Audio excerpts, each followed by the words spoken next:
El podcast Hablando sin Casacas llega gracias al apoyo de Hotel Boutique y Restaurante Casa Bansley, el mejor espacio para tus eventos. Hielo Premium, viajes a toda Guatemala. Estamos ubicados en calle del Chajón número 25, Antigua Guatemala.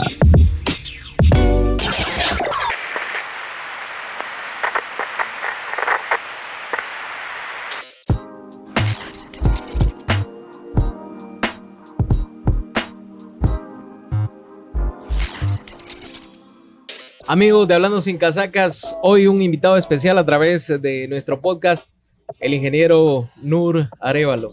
Nur, bienvenido a través de nuestro medio de comunicación. Muchas gracias por el espacio, muy contento de estar acá compartiendo con ustedes. Yo creo que hace varios meses yo lo quería tener acá a través de este podcast.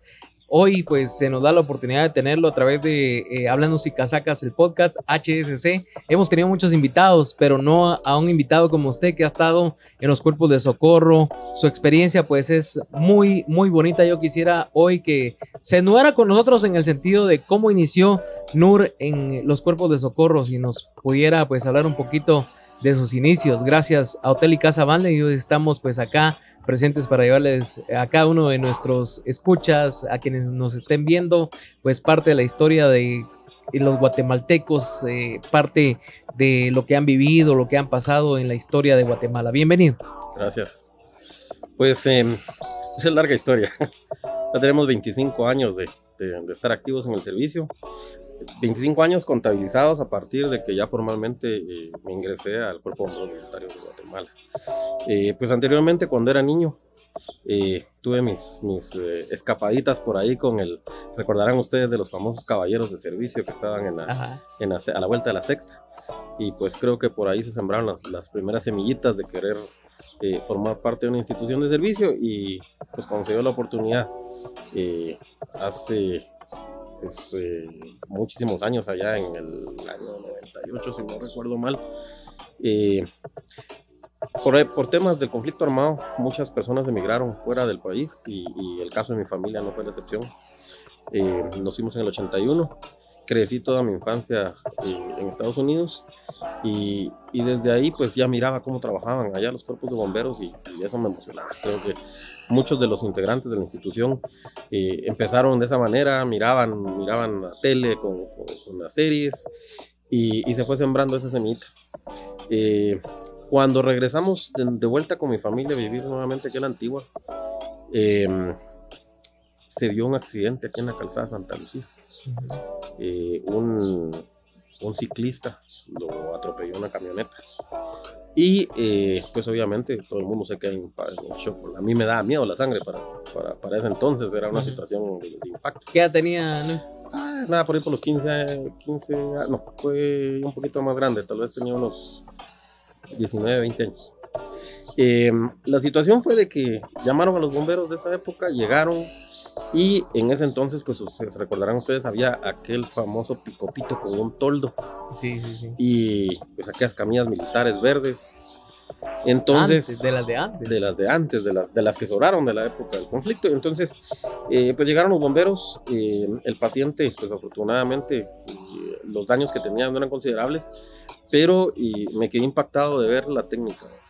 Prácticamente yo les llamaba en ese entonces pues era un servicio de taxi. No había técnica ni capacitación real.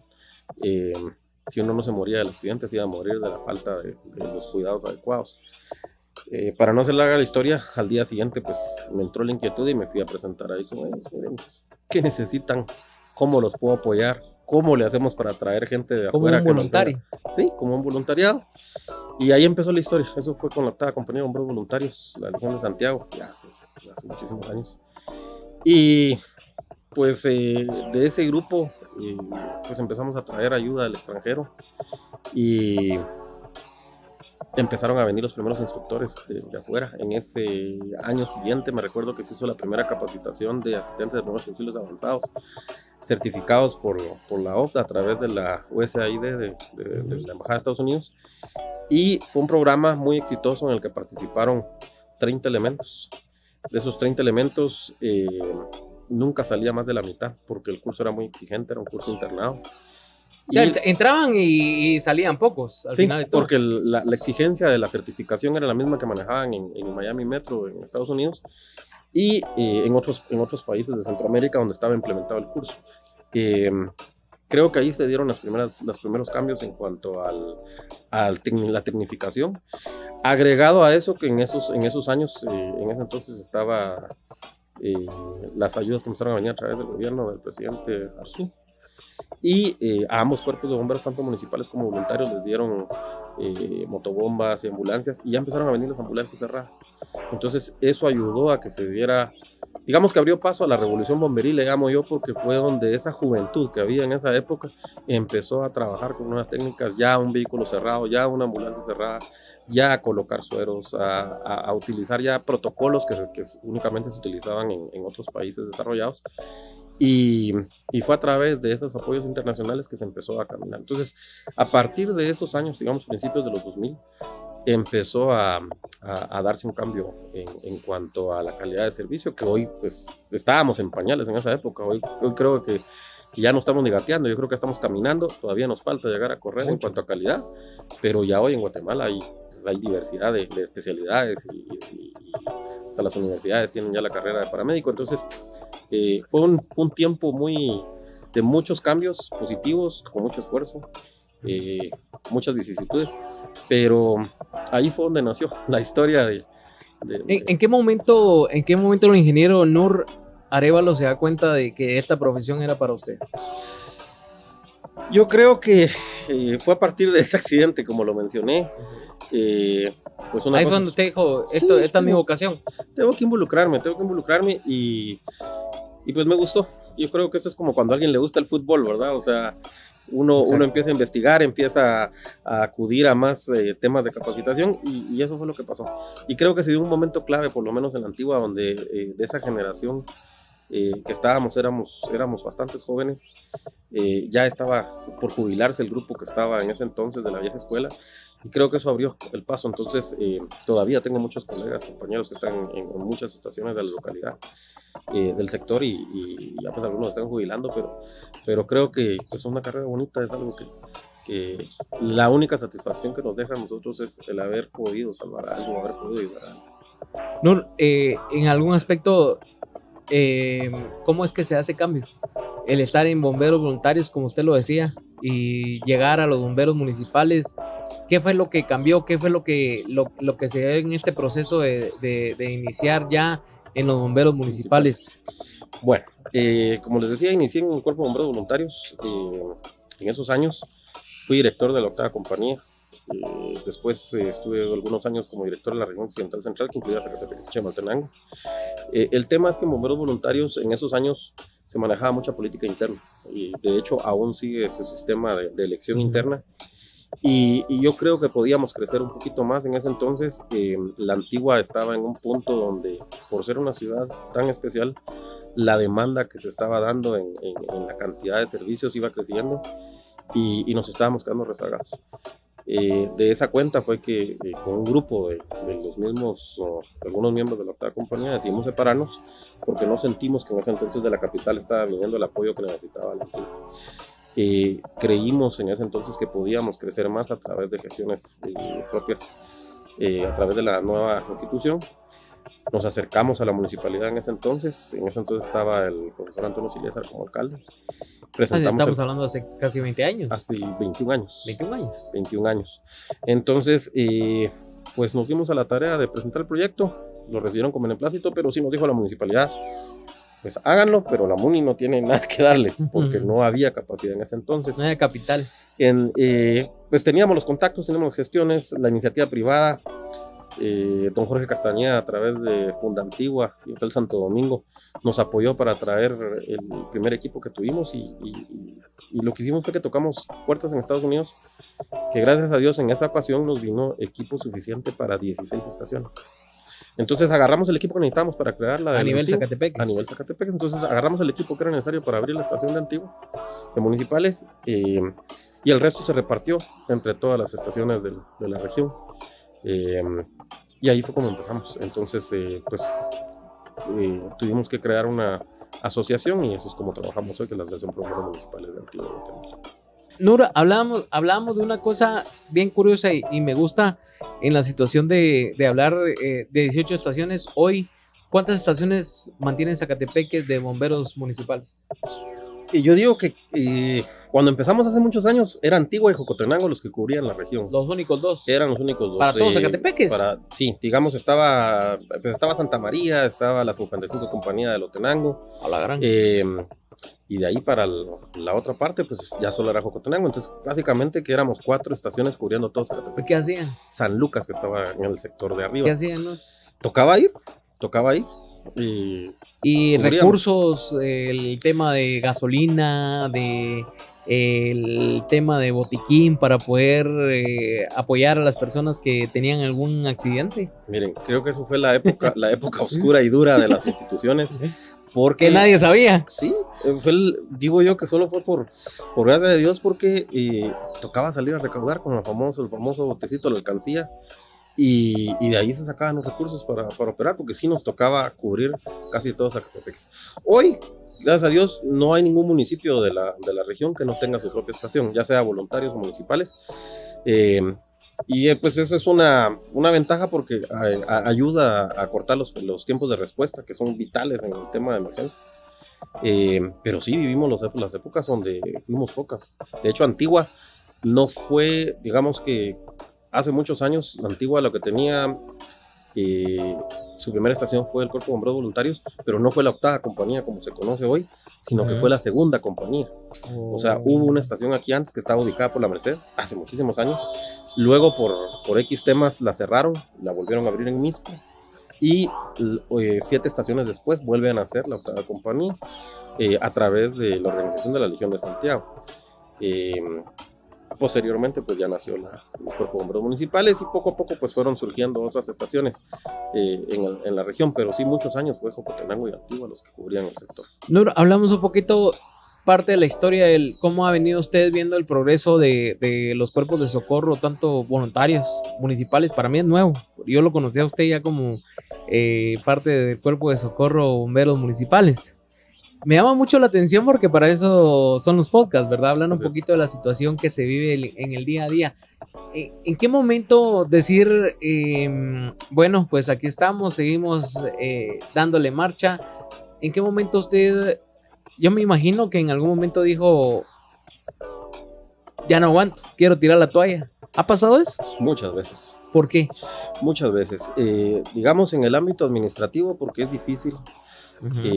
Operar el día a día de una institución es un trabajo de 24 horas. Nosotros somos ad honorem, y digo nosotros porque tengo una junta directiva, tengo el personal operativo aparte. ¿Hasta esta fecha?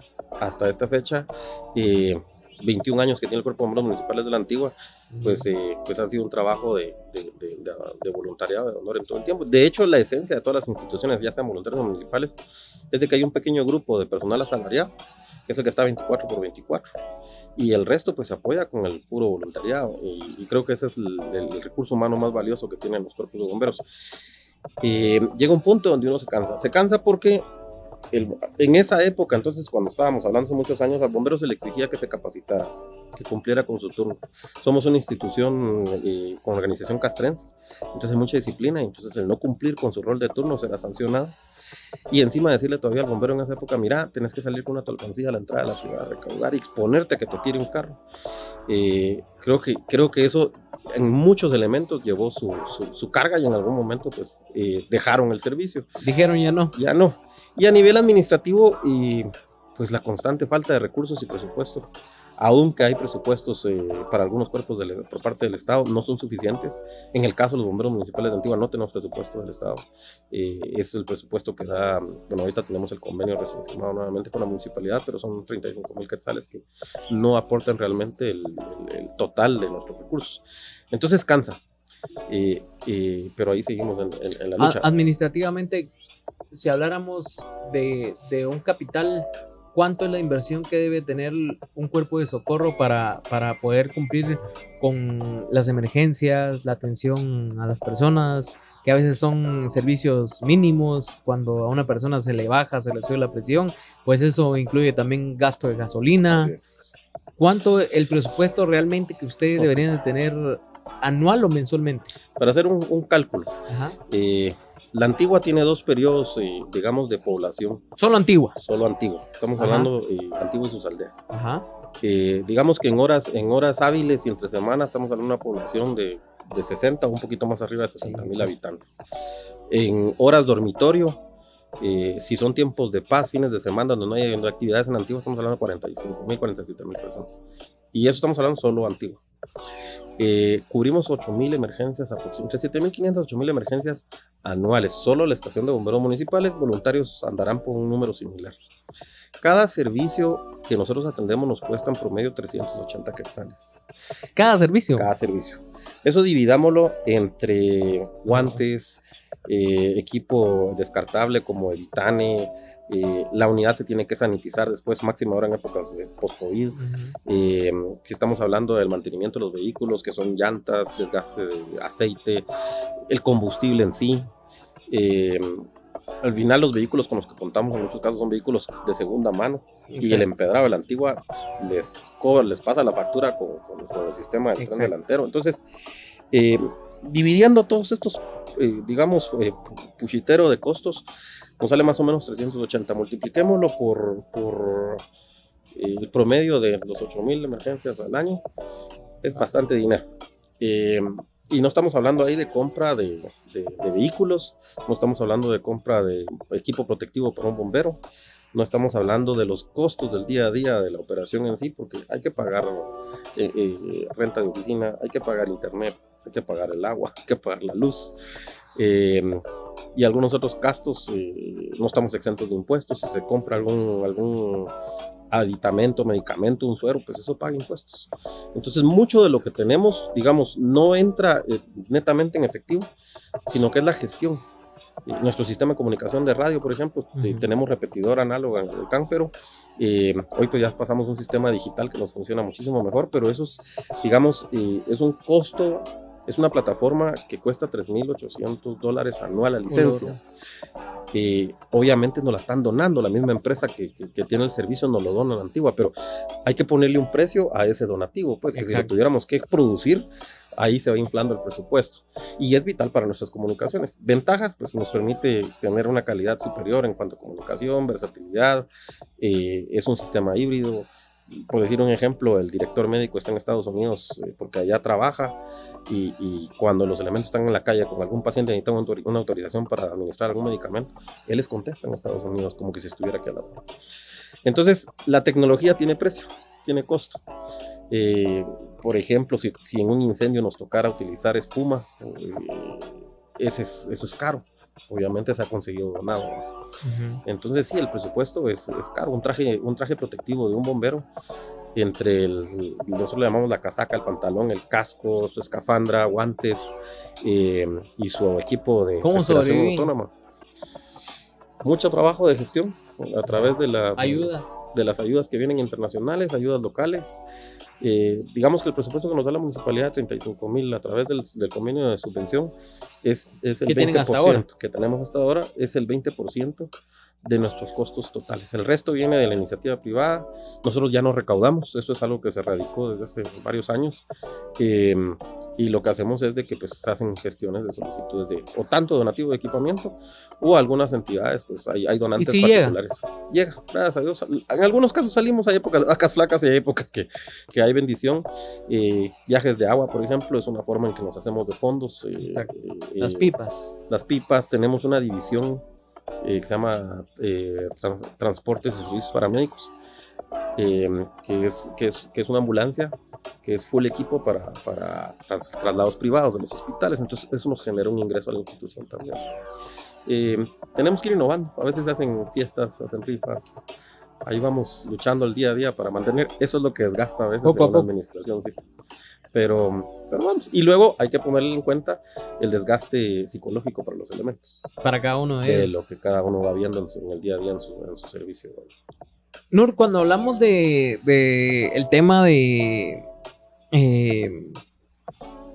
psicológico, ¿cómo afecta esto a cada uno de los miembros del cuerpo de socorro? Sabemos de que hay mucho desgaste en el sentido de ver qué es lo que está pasando, porque hay muchas situaciones. Yo creo que es uno de los temas que quería tocar con usted, porque al final de todo hay muchas cosas. Ver sangre, ver hechos que al final de todo pues a veces pues no se ve en los medios de comunicación, que somos los primeros que informamos, y ustedes pues son los primeros que están de frente con la persona, rescatando a una persona. ¿Cómo hacer para evitar todos estos temas que al final de todo, como lo hablábamos fuera de micrófonos, hoy en día pues nadie se atreve tanto a tirarse para bombero, porque al final de todo es una situación que desgasta mucho, tanto psicológicamente, emocionalmente, me imagino, usted nos dirá, y en el tema también físico, que es una situación que al final de todo mucha gente no lo ve? Así es. Creo que ese es un problema que algunos países lo han abordado desde hace muchos años. Aquí es un tema nuevo, reciente en Guatemala. Pues tenemos un grupo de psicólogos que atienden a los muchachos, ya sea porque lo necesiten o no, es parte del servicio que tienen que atender ellos dentro de su carrera. ¿Por qué? Porque se ve de todo, y el dolor ajeno, por más que uno quiera tener el corazón, creo que para un bombero que está prestando su servicio ahí, el corazón es diferente, ¿verdad? Sí. Y de alguna u otra manera absorbe el dolor ajeno. Principalmente cuando son niños, cuando son personas discapacitadas o personas de la tercera edad que fueron abandonadas. Exacto. Creo que ese tipo de situaciones afectan, y a veces pues toca dar la mía extra fuera de lo que es la labor normal de una ambulancia o de un paramédico, en hacer un poquito más allá. La institución trabaja muy de cerca con la PGN. Somos aliados en cuanto a denunciar situaciones que nos damos cuenta en el servicio, como niños maltratados, personas de tercera edad que han sido vulnerados en sus derechos, han sido abandonados. Pues trabajamos con ellos para que se les pueda apoyar. Y un punto muy clave que lo hemos visto creciendo en los últimos años, y que es preocupante y es parte de lo que se ve, es la violencia intrafamiliar. Y cómo abordar esa parte es algo que lo vemos muy a menudo. ¿Les afecta a ustedes psicológicamente eso Afecta también? a los muchachos, porque quiera que no tienen que mediar, ven una situación difícil, y pues al final hay que acompañar en eso hasta digamos, la denuncia si es necesario, ¿va? Pues hay un programa de Tu Refugio Seguro que se ha estado trabajando con el gobierno, y si una mujer está siendo afectada en ese momento, Vulnerada. si está siendo vulnerada y necesita refugiarse, pues el cuerpo de bomberos está abierto para recibirla y darle el acompañamiento a través del Ministerio Público y la PGN y la PNC, para que pueda ser atendida inmediatamente en ese momento que necesite ese apoyo. No, hay una gran diferencia. Yo creo que eso también se ha hablado. Municipales y bomberos municipales departamentales, ¿qué diferencia hay con esto? Ok, nosotros somos una asociación.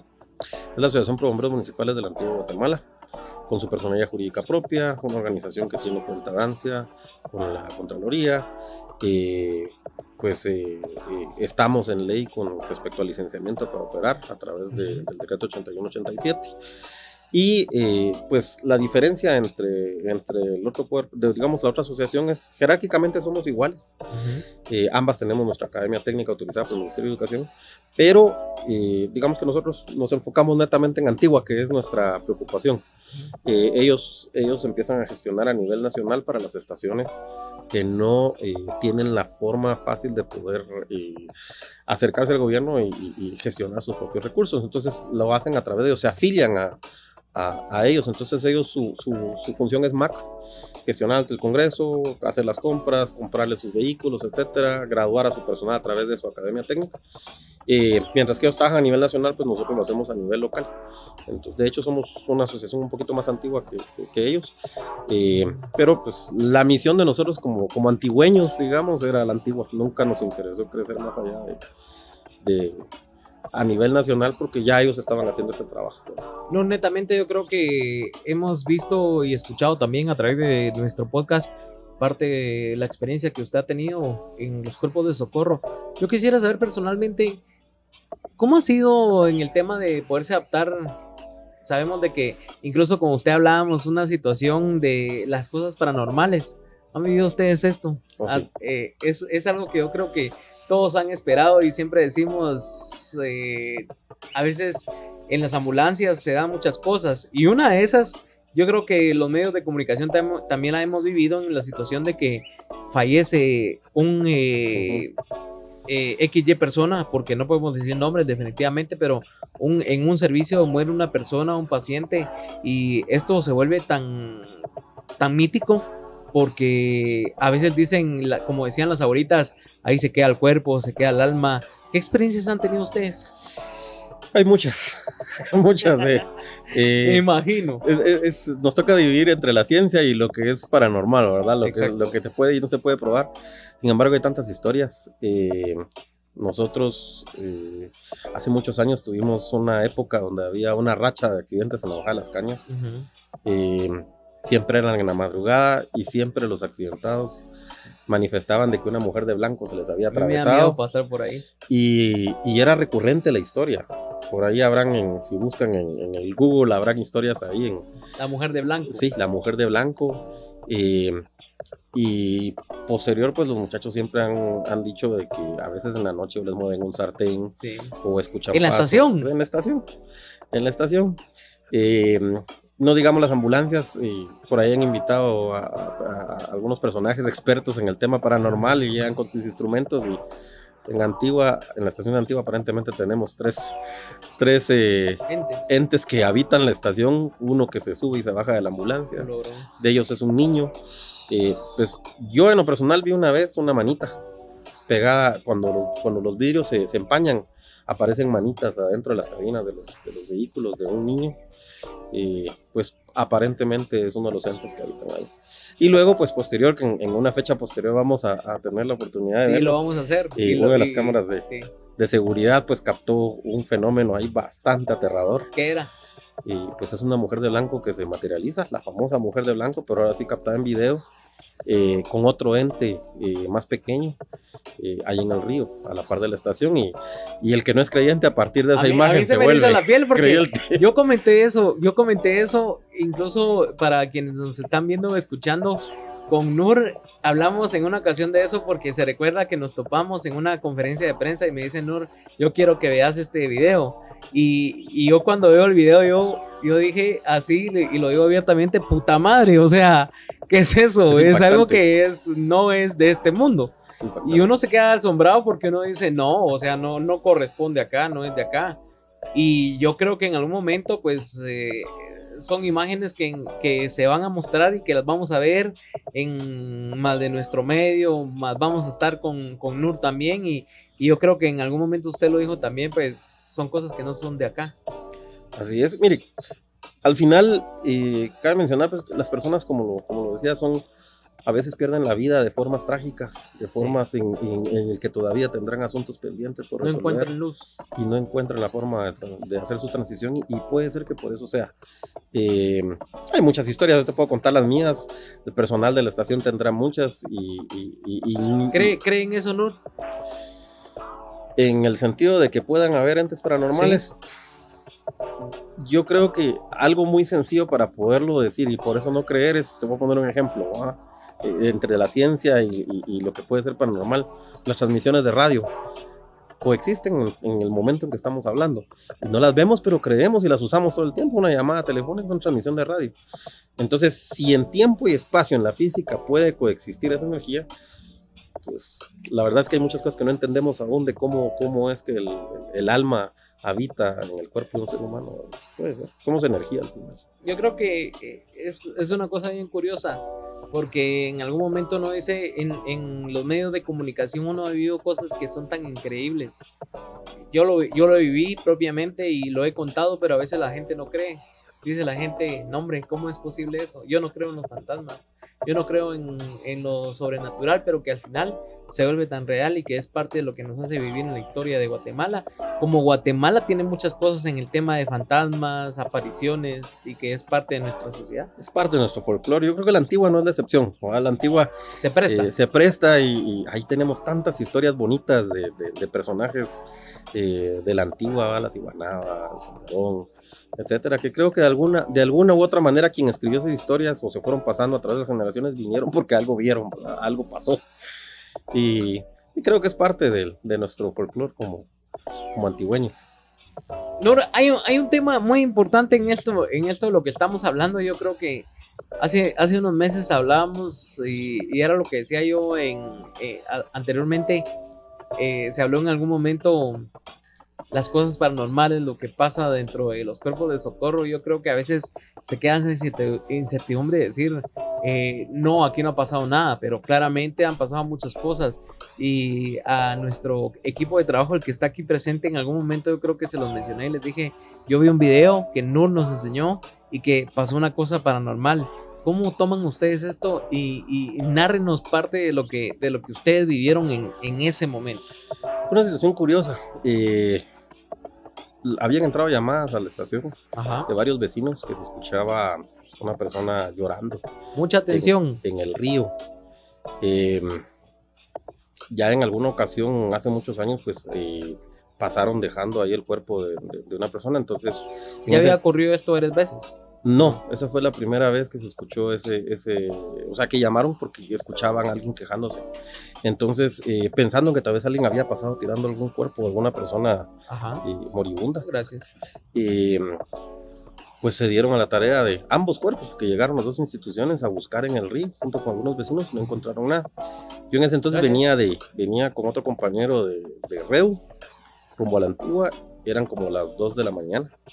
Paramos a tomar café en una gasolinera y le digo, mira, y como ellos andaban haciendo rastreo de la zona, le digo, mira, ponete a ver en las cámaras vía remota, a ver si no pasaron tirando algo.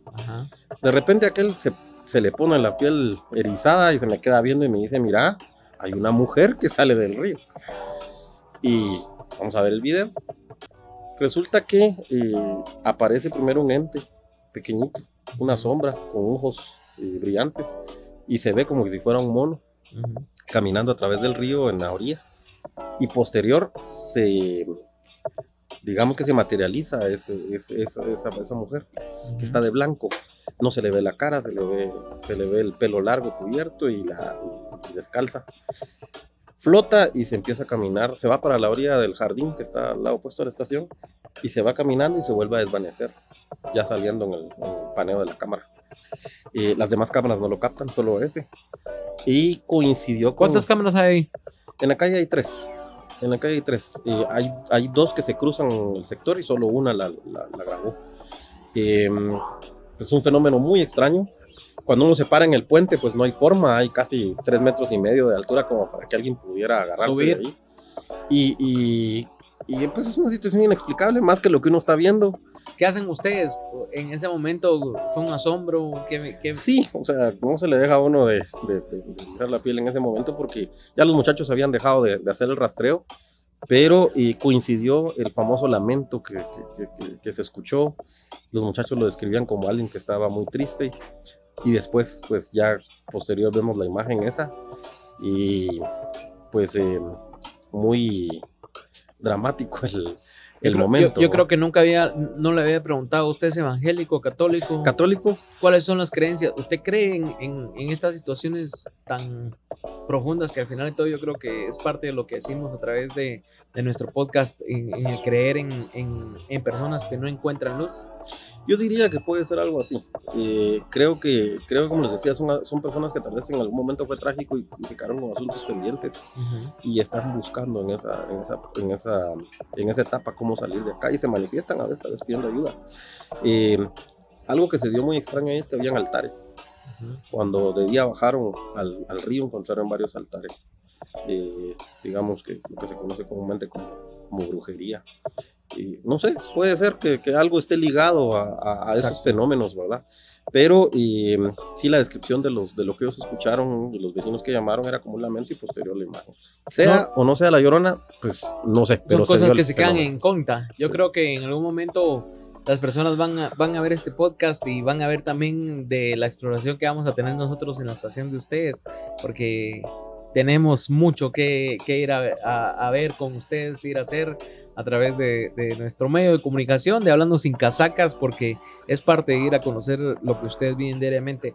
No, estamos casi finalizando este podcast, pero yo no quisiera dejar pasar en el telón la situación que estamos viviendo actualmente en Zacatepeques.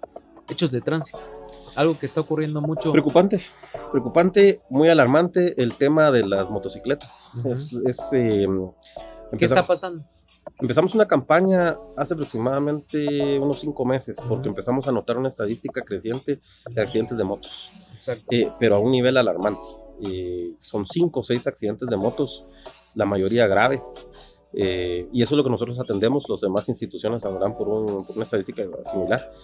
Y temas de imprudencia, temas de falta de uso de casco, temas de personas sin licencia, eso es un problema muy, muy fuerte. ¿Desconocimiento del área? Yo diría que no. Digamos ¿imprudencia? Dejamos que amarremos la imprudencia con la juventud, porque un buen porcentaje de los accidentes son personas muy jóvenes, adolescentes, y creo que esa falta de madurez incide en la imprudencia también.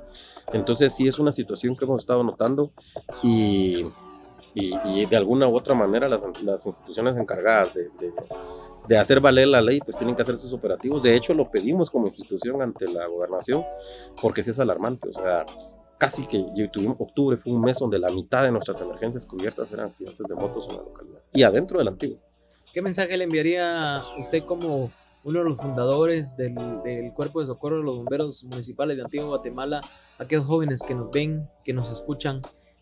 Hoy en día pues el correr no es bueno, hoy en día pues el mantener la precaución es algo esencial e importante, porque en casa alguien nos espera. Yo creo que la principal sería utilicen su casco, ¿sí? Tengan su licencia al día, eso es importante. La licencia es un filtro para saber quién realmente está apto para manejar.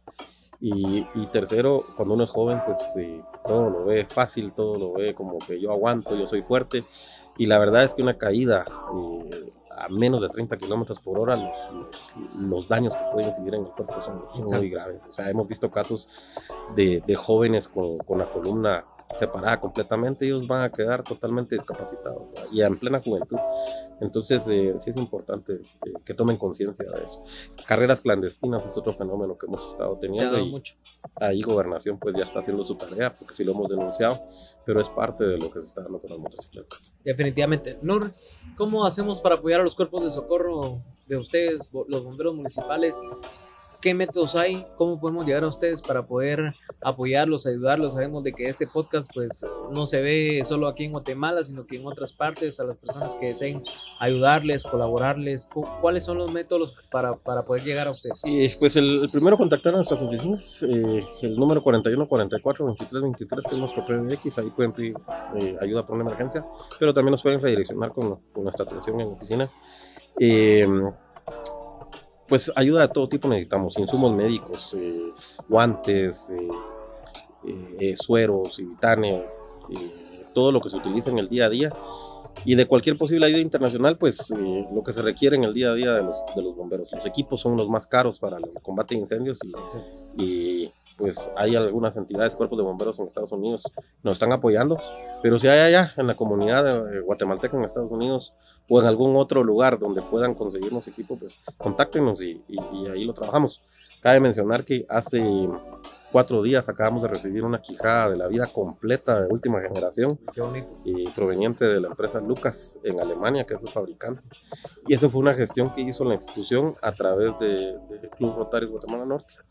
Y pues hoy nos da capacidad de respuesta aún mejorada, ¿verdad? Entonces ese tipo de gestiones específicas, a veces las personas no saben cómo los puedo ayudar. Bueno, miren, necesitamos esto, necesitamos tal herramienta específica y tal vez ellos conocen a alguien. Entonces así fue como surgió lo de esta quijada, ¿verdad? Una persona conocía a alguien más en la fábrica y así es como se puede. ¿Qué tal le ha parecido las instalaciones de Casa Banley? Preciosas, muy bonito, muy acogedor, muy...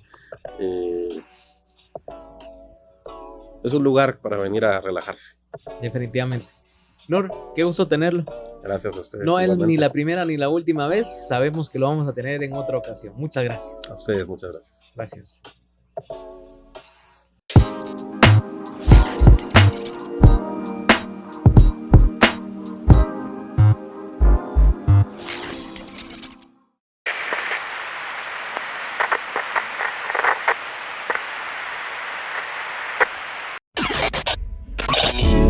Disfrutaste de este podcast gracias al apoyo de Hotel Boutique y Restaurante Casa Bansley. en calle del Chajón número 25, Antigua Guatemala. El mejor lugar para descansar en la ciudad colonial. Hotel Boutique Casa Bansley.